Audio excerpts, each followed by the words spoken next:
ॐ भूर्भुवः स्वः तत्सवितुर्वरेण्यं भर्गो देवस्य धीमहि धियो यो नः प्रचोदयात्। ॐ शान्ति शान्ति शान्ति. Namaskar my dear friends. In this video I am going to describe the spiritual knowledge, Brahma Gyan or Atam Gyan,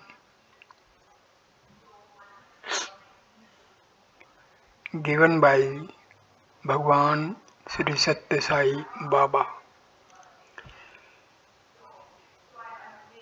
The first topic is the crowning virtue. What type of virtuous values, virtuous qualities a sadhaka should have? So Baba is describing these virtues. The man that is bereft of dharma, of compassion and truth, and hath no virtues in him, but is replete with vices, cannot find happiness here or in the hereafter. Embodiment of divine love. The term dharma is derived from the root dhara. Dharani means that which binds the universe in unison through dharma, righteousness. Dharmo Vishwasaya Jagtah Pratishta. It is righteousness which upholds the universe. Dharma Sarvam Pratishtam. Everything abides in righteousness. The presence of this dharma cannot be established by sense of perception or through inferential deduction. It transcends the canons of logic. Its existence has to be derived from the Vedas, the authority of revealed scriptural testimony. What is Veda? Vithyanena iti Veda. Veda is that which enlightens or expounds fully a subject or matter. For instance, Dhanurveda expounds the science of archery. Natyaveda is the treatise on dance. Samaveda is the science of spiritual music. Ayurveda is the science of life and medicine. The prefix figuring before the term Veda indicates the type of science that is dealt with in that particular Veda. Actions to be performed in daily life. Dharma, righteousness, and moksha, liberation, are transcendental, beyond the intellect and sense perceptions. How can the Vedas throw light on dharma and moksha, which are beyond the reach of the senses? They can do so only by indicating the yajnas and yagas, sacrificial rites and rituals that constitute the spiritual exercises leading to dharma and moksha. Even the Vedas are not competent to provide direct access to dharma and moksha. That's why the Vedas have declared na karmana na parjaya dhanena tyagya janike amrutatva mansuha. Not by meritorious deeds, progeny or wealth can immortality be attained. It can be experienced only through renunciation. But the Vedas show that through good deeds and practices one can acquire the competence to realize dharma and moksha.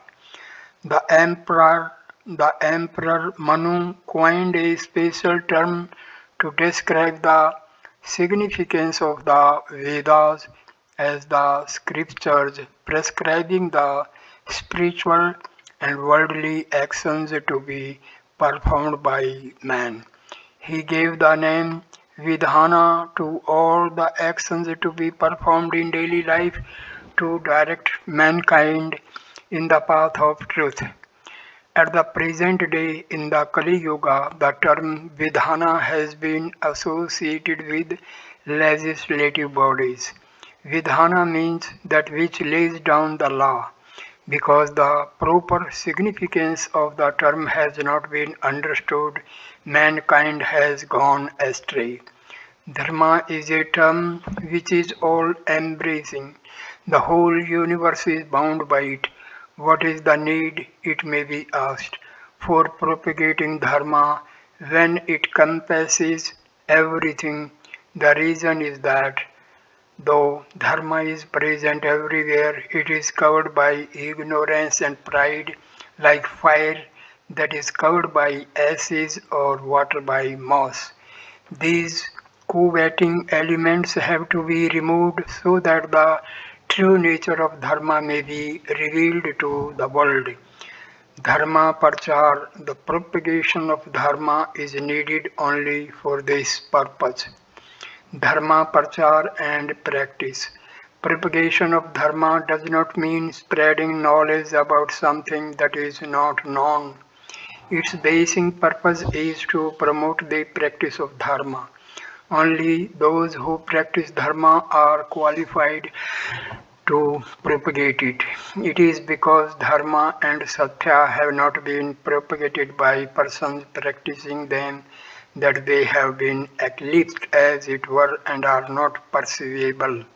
It is only when they are practiced in daily life that their true nature and value will be realized. A man is judged by the nature of his actions. If his actions are good, he is described as a good man. If his actions are bad, he is described as a wicked person. One's qualities and actions are interdependent.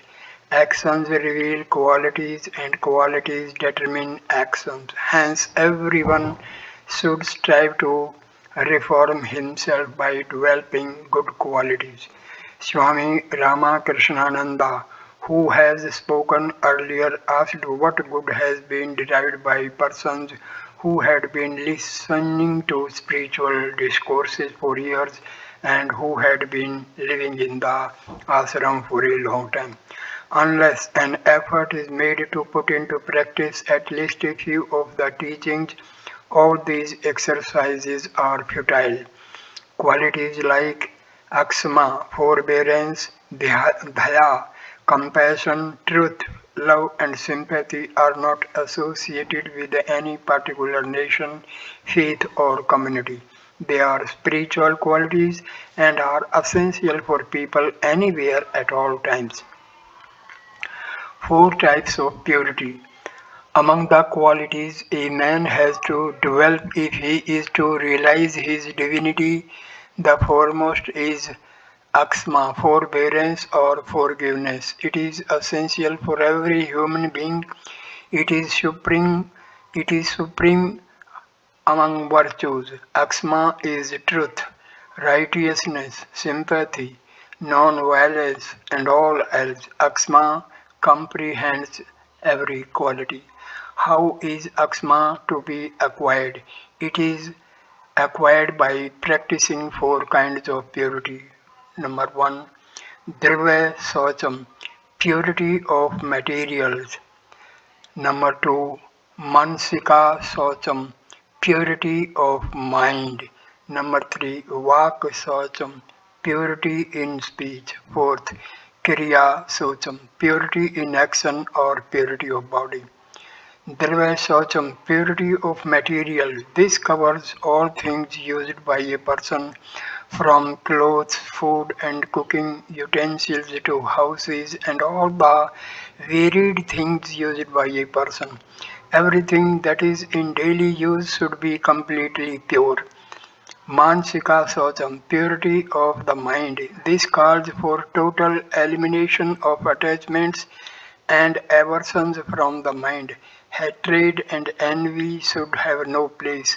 One should cultivate the large-heartedness to return good for evil and not to cause pain to anyone in any circumstance. This is a mark of a pure mind. Today, people are filled with hatred and envy. They cannot bear to see others happy or prosperous. This is a sign of a polluted mind. Men with evil minds develop demoniac traits. To be truly human, one has to have a pure, unsullied mind. He has to recognize that the same divinity is present in everyone. He should realize that the pure spirit that dwells in him and the power that animates him are present equally in every human being. One who is conscious of this unity will have an untrammeled mind. A wild tongue fouls the mind. Vak Saucham, purity of speech. This means that one must speak the truth. He must be sweet and pleasant in speech and avoid using harsh words. Excessive talking should be avoided. Purity in speech implies avoidance of falsehood, garrulness, abusive language, slanderous gossip, and speech which causes pain to others. Today, there is a very little purity of speech. Bad thoughts and bad words are the order of the day. A vile tongue fouls the mind and dehumanizes man. Sarira Socham, purity of the body. The body has to be purified by performing Achmana with water. This ritual involves uttering the names of the Lord thrice and drinking 3 spoonfuls of water from the palm. When these 4 kinds of purity are practiced, the quality of Aksma develops to some extent. Have no enemies. Once when the Pandavas were living in exile in the forest, Bhima and Draupadi approached Dharmraja, the eldest of the Pandavas, and asked him what plans he had for dealing with the enemies, the Kauravas. Smilingly, Dharmraja replied to them to pacify their feelings. We have no enemies. Our own qualities are either friends or foes. Our actions can be our enemies. We should try to conquer these enemies in the form of bad thoughts and bad deeds. Our bad feelings get themselves reflected in others and make them appear as evil-minded. Realize, O Bhima, we have no enemies. The Kauravas, whom you regard as our enemies, are not so. If we fill our hearts with good feelings, the Kauravas will be our friends and brothers. To give another illustration from the Mahabharata, once Vidura went to Dhritarashtra, the father of the Kauravas, and said to him, Dhritarashtra, you are not only physically blind, but you are lacking the eyes of wisdom. You accepted the 5 Pandava brothers as the children of Pandu on the authentic testimony of Maharishis, great sages. Many did not know that they were children of Pandu. Moreover, the great Bhishma, who has the gift of the divine sight, also testified to this fact. You accepted Pandu's children and kept them with you, but your sons did not favor the affection and consideration bestowed on them. Your evil-minded sons subjected the Pandavas to all kinds of ordeals and hardships. Out of your misplaced love for your sons, you have allowed these wrongs to be perpetrated.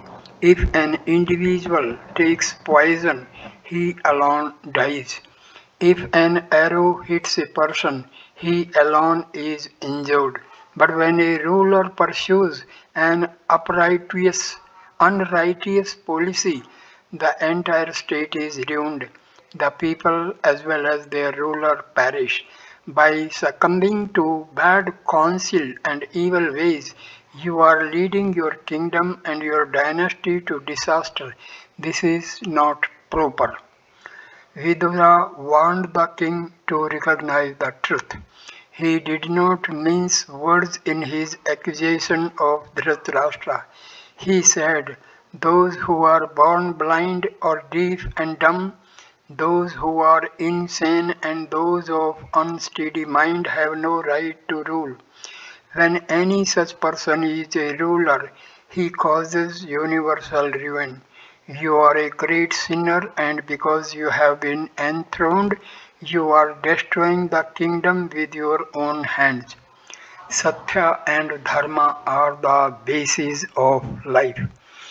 Dharmraja is endowed with the supreme virtue of aksma, forbearance.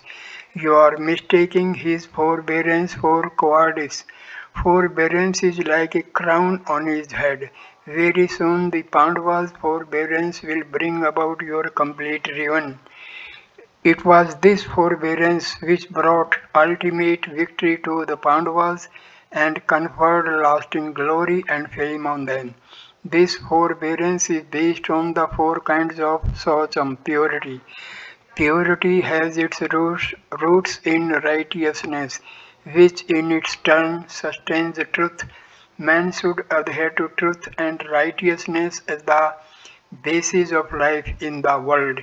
Dharma is not the word to be bandied about, repeating oft quoted aphorisms like Dharya Tithi Dharma. Dharma is that which sustains, and Dharmo Rakshati Rakshitaha. Dharma protects its protector, are easy enough. But what is needed is practice of Dharma. Right conduct alone constitutes Dharma. The man who leads a righteous life is bound to find peace. When you go into towns and villages for propagating dharma, you have you have to tell the people, do not cause harm to anyone, do not abuse anybody. Perform your duties with devotion. Make your heart pure. Realization of the divine is the goal, but most of our actions are related to worldly concerns. The only way to sanctify all actions is to do them as acts of worship, as an offering to the divine. Thereby, life itself becomes sacred. You must set the feeling of mine and thine.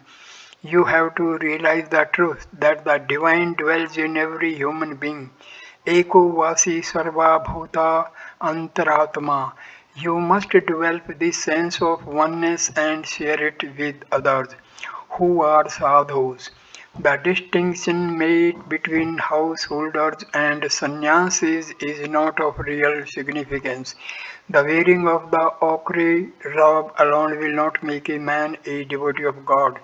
By the mere mouthing of mantras, one's sins will not be washed away. Carrying the Gita and shouting slogans will not make one meritorious.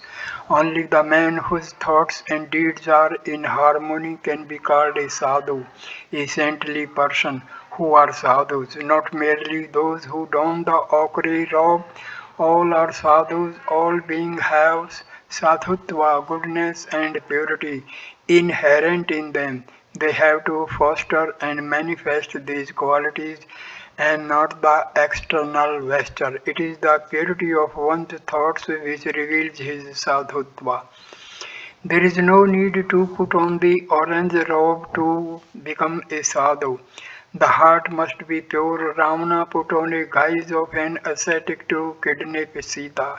His garb only concealed his evil intent. It is the evil qualities that have to be given up. Even if the process is begun in a small way, it will result in great good. The start must be made when one is young. God helps if we pray with a pure heart. A mother and son were living in poor circumstances. The father died when the son was born. With great difficulty, the mother put the son to school and made him reach the final year. Then he had to pay rupees 90 as examination fees. The mother was at a loss how to find so much money. She was shedding tears under a tree when the sun importuned her to reveal the cause of her sadness. When she said that the boy would have to give up further studies as she did not have the money for paying the examination fees, the son asked in his childish innocence whether there was anybody who could help them. He would repay the amount later. The mother said, God alone is the helper for the helpless. He is the source of all wealth and He is the universal provider. In his innocence, the boy asked his mother, where is that God? By some means or the other, I shall get the money from him. The mother said, he is in Vaikuntha. The boy implicitly believed in his mother's words. He ran to the post office, wrote a letter, bought an envelope, enclosed the letter in it, and addressed it to Sriman Narayan Vaikuntha. He was trying to post the letter in a post box which was fixed a little too high for him. The postmaster, watching his plight, came to his help and asked him, to whom are you sending this letter? The boy replied, Sir, this is a very urgent letter. I need money by tomorrow to pay my fees. Please see that this letter is dispatched quick. The postmaster took the letter from the boy and found that it was addressed to Sriman Narayana Vaikuntha. He asked the boy who had given him that address. He related his entire story and what his mother had told him about Sriman Narayana as the refuge of the poor and the forlorn. The postmaster was moved to tears by the boy's story. He wondered at the innocence and pure heartedness of the boy and told him, Dear child, I shall post the letter. You come here tomorrow morning. The money will be received by then and you can take it. The boy was happy beyond words and conveyed the news to his mother. The next morning he went to the postmaster and asked him whether the money had come. The postmaster went in, brought ₹90 and gave it to the boy. He ran with the money to his mother.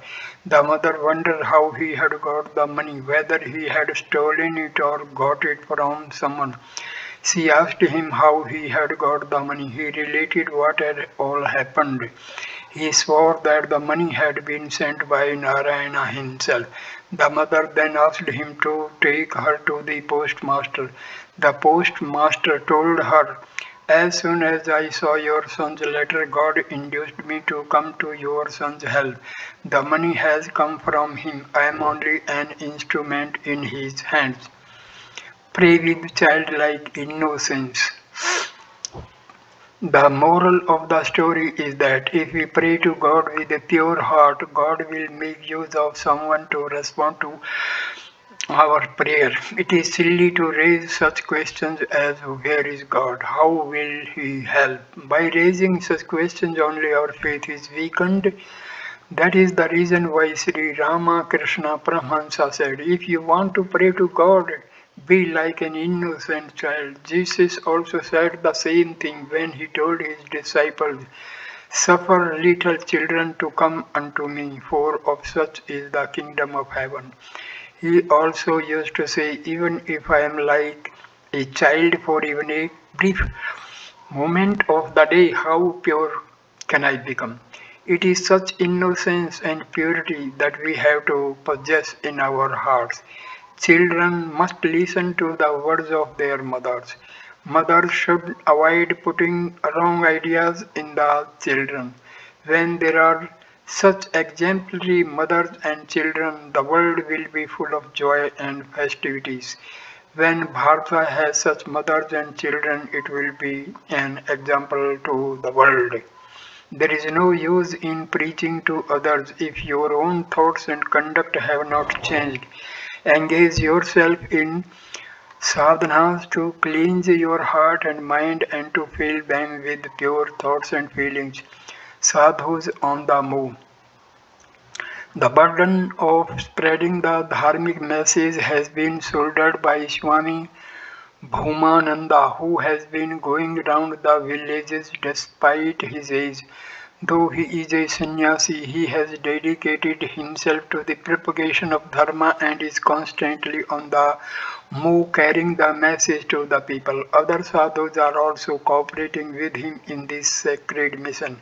Swamis Swamis Satchidananda, Ramakrishnananda and others are carrying on this work with enthusiasm. They are all pure-hearted. I bless them all and want them to continue this work they have taken with redoubled vigor and redeem their lives. Whatever they do should be regarded as service to the divine. They should consider themselves as divine instruments.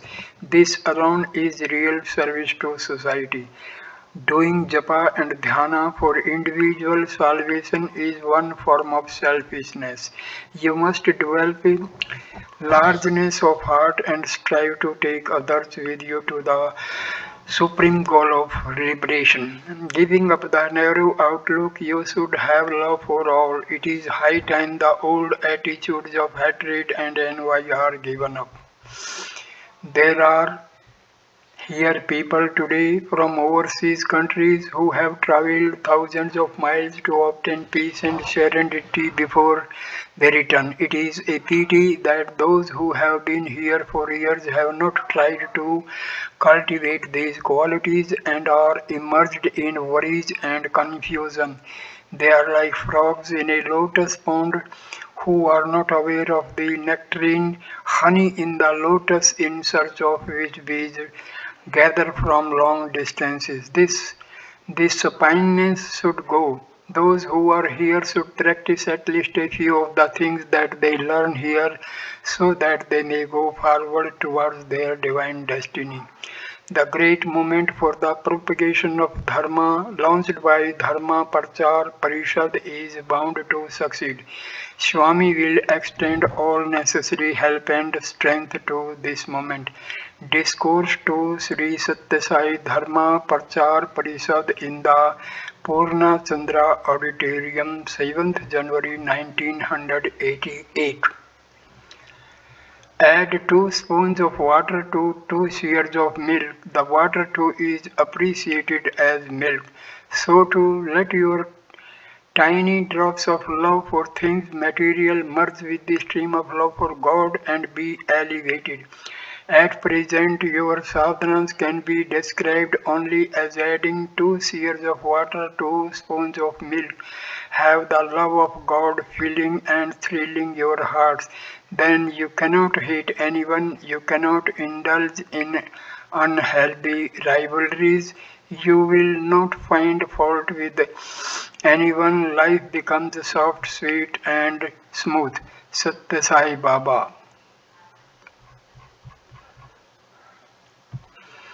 So I complete this video here, and the next video I will continue with transcending the gunas.